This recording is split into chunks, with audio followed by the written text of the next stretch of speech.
Welcome to The Explainer. We are about to dive headfirst into one of history's wildest legends, a story so incredible that people have been arguing about it for centuries. Okay, let me ask you something. What if you had to write a book, but not just any book, the most magnificent book the world has ever seen, and you only have one single night to do it? Oh, and one more thing. Your life is on the line. If you fail, the punishment is being walled up alive. Yeah, this is the absolutely insane legend behind one of the most mysterious manuscripts ever created. Today, we are talking about the Codex Gigas, a book so huge and so strange it earned a pretty infamous nickname, the Devil's Bible. So what is it exactly? Well, it's this enormous manuscript from the 13th century made in a monastery in what's now the Czech Republic. It is by far the largest of its kind. But you know, it's not the size that makes it so famous. It's the story of how it was made. To really get the legend, you first have to wrap your head around just how huge this thing is. I mean, the sheer physical scale of this book is almost as unbelievable as the story behind it. First off, it stands 3 feet tall. That's 36 inches.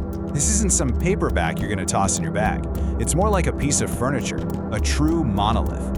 And then you've got the weight. Get this, 165 pounds. You need at least 2 people just to pick it up.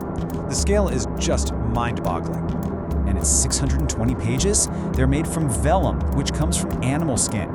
We're talking about the skins of an estimated 160 animals just to make this one book. It's basically a whole library's worth of material in a single binding. Okay, so it's gigantic, we get it. But honestly, the real head-scratcher isn't its size. The deepest mystery lies in the handwriting itself. You see, handwriting experts have studied this thing, and what they found just doesn't make any sense. The calligraphy is almost perfectly uniform from the first page to the last. There are no signs that the scribe aged, or got sick, or even just had a bad day. The ink, too, looks like it was all made from one single batch. It's unnatural. And this is the core of the whole mystery. The legend says it was written in one night, but modern analysis estimates it would take one person working nonstop at least 20 years to complete. So, how can both of those things be true? Well, that brings us to the reason it's called the Devil's Bible, and it all comes down to one single, totally unforgettable page. Deep inside the manuscript, on page 577, the scribe just stops writing text and includes something extraordinary. A full-page, 19-inch tall illustration. And it's a massive, detailed portrait of the devil, with claws and 2 tongues, the whole shebang. But it's not alone. It's placed directly opposite a calm, serene picture of the kingdom of heaven. So you've got this intense good versus evil showdown right in the middle of the book.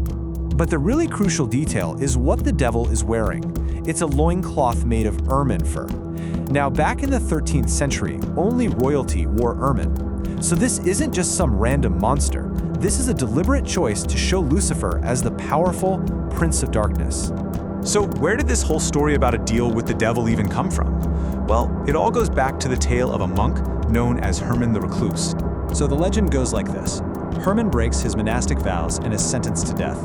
In a last-ditch effort, he makes this insane promise to create the world's greatest book in just one night. As midnight approaches, he knows he's going to fail.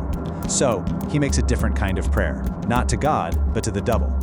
Lucifer agrees to finish the book in exchange for Herman's soul, and the monk, supposedly, added that devil portrait as a token of his gratitude. So what do we do with all that? A demonic pact, or something else?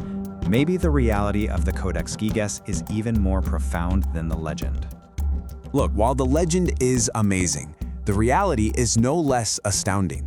This book is a monumental testament to human achievement. We're talking about one person dedicating 20 or 30 years of their life to a single sacred project. It was such a massive undertaking, so perfect for its time that it almost seemed impossible for it to be purely human. People needed a fable, whether it was divine power or demonic power, just to make sense of it. Which kind of leaves us with one last thought. Can an act of human creation be so vast, so dedicated, that it crosses over into the supernatural in our minds? The Devil's Bible doesn't just ask what we believe about devils and monks. It asks what we believe about the absolute limits of human potential itself.